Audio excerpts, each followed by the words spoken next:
Okay, I have an original routine to share with you today that uses a new shuffle. At least it's a shuffle that I've never used, and I've never seen anyone else use it. Okay, so as you can see here, I have all 12 face cards, and they're well mixed by value and suit. So let's go ahead and gather them. Now, since we both saw the cards, why don't we go ahead and give them a mix. This is just the Charlier shuffle that I can add in the description below. In fact, I need you to randomly cut the cards. That will be important so that you're in control of how the cards are ordered relative to each other. Now from there, I'm going to do something called the Klondike Shuffle. This is where you take the top and bottom cards off as one. And it's a great way to mix cards, actually. Okay, and now from here, I'm going to give you a whole bunch of choices here. I'll deal out into two piles and then have you tell me how to stack these. You want right on left? Okay, very good. Note to you as the performer, you can deal out into two piles in this way as many times as the spectator asks for. Maybe they want left on right. Also, we'll deal out into four piles in this fashion, with the spectator deciding how we stack these. Should we stack the top row on top of the bottom or vice versa? You want the bottom on top of the top, okay? What about stacking here, right on left? Okay, now you can do as many of those as you like as well. And now I'm going to give you a choice between something called a mange over under and a mange under over. Okay, and those are actually quite different. Does one sound more interesting to you? You want to do the over under. Okay, so let me show you how that works. You push the top card into your other hand. This one goes over, under, over, under, over, under, over, under, over, under, over. Okay, very good. Now for a brand new shuffle here, that's a variation on the under down shuffle, which is a pretty common shuffle, a powerful shuffle. And honestly, it's one of the most destructive and disruptive shuffles of the systematic kind out there. Okay, but this is a variation on it. So how it works is you go under and then down, down, under, down, down, under, down, down, under, down, down, under, down, down, under, down, down. Okay, so I call that the under, down, down shuffle. Seems like a reasonable name. Okay, and now at this point, what I'm going to do is I'm going to deal off, say, the top four cards like this. Okay, and I don't know how to fit these necessarily. Yeah, maybe I'll try to fit them all from left to right. Okay, so I put down a couple of pairs. And now for the remaining cards, all I'm going to do is just deal them out from left to right. So you see, can we fit four? I guess we can. And then we'll stack a card on top of each of those. So let's just take a look at where all of this mixing and choices made by you along the way have brought us. So what were we able to accomplish together? Well, let's just take a look. Oh, that's nice. We call these companion cards. When two cards are of the same value and color, we call those companion cards. Now, it's not likely these are companion cards as well. Oh, boy. Okay, well, that's pretty unlikely there. So I think our luck has nope, not run out yet. Okay, this is getting a little bit freaky here. You know what the chances of just doing this are? Oh, you've got to be kidding me. This is beyond belief. I would think by elimination, yes, indeed.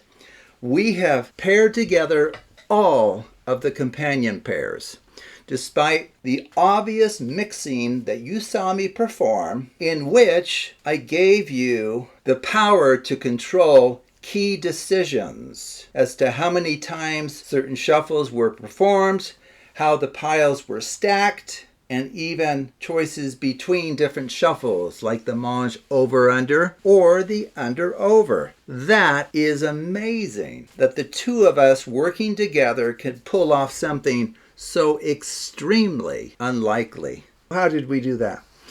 Well, we did it using mathematics here. So let me just go ahead and just stack these. In fact, in some ways, it's kind of a good place to start. let me bring out a write-up of this. Okay, so what I started with, I technically started with the one down here. So I had a Jack of Clubs, King of Diamonds, and so forth. Now, right now, we have something called an AMP. That refers to adjacent mirrored pairs. So all that means is the pairs that we want in the end are stacked on top of each other like that, okay? Now to convert this to that, all you need to do is deal the cards into two piles, and that will convert it to what's called a two cycle, having cycle length 6, which is what this had here at the beginning, okay? So let me just show you that. Cycle length 6, so 3, 6. So there's 6 cards, and then the bottom 6, and then you can just see how the blackjack is the first card in each of the cycles, and then a red jack, red king, black queen, and then a red queen at the very bottom of each cycle. Okay, so this is called a cyclic packet or a two cycle having cycle length 6. Well, because it's cyclic, if you remember, I did a Charlier shuffle, which you can do as many of those as you like. You can have the spectator randomly cut the cards at any location, complete the cut. That won't hurt that organization. What I did from there was I converted it to a mirrored packet. I'll show you what that means quickly here. By performing a Klondike shuffle. That's where you take the top and bottom cards off as one. So that puts those pairs in a mirrored relationship. So on the outer ends, we get the black queens come in one, we get the red queens, black kings, all the way to the middle, we get the red jacks. So it's like the cards are the mirror reflection of each other. So we call this a mirrored packet. Well, when you have such an organization, we have something called the stay stack principle. And I have a video devoted to the stay stack principle, and we'll teach you some of the amazing things you can do with packets that have this sort of organization. So take a look at that in the description below. But in particular, what you can do for each divisor of the packet size here is 12. So 2 divides evenly into 12, of course. So that means we can deal out the cards into 2 piles with random stacking, and it won't hurt that characteristic. This will still be, quote, mirrored. You can just see that on the outer ends here. Black queen, black king, and so forth. The number 4 also divides evenly into 12. So we can deal out into 4 piles in this manner right here, with random stacking of the top row on the bottom or vice versa, okay, and then random stacking of these, and it will still be, quote, mirrored. And then there's a whole bunch of other things you can do to a mirrored packet that I didn't show you here. Now, we're going to convert it back to a 2 cycle with cycle length 6. So we're going to go back to the original kind of organization by performing a mange over-under or a mange under-over. Now, I think you went with an over-under, so why don't we do an under-over this time, okay? So this is a mange under-over.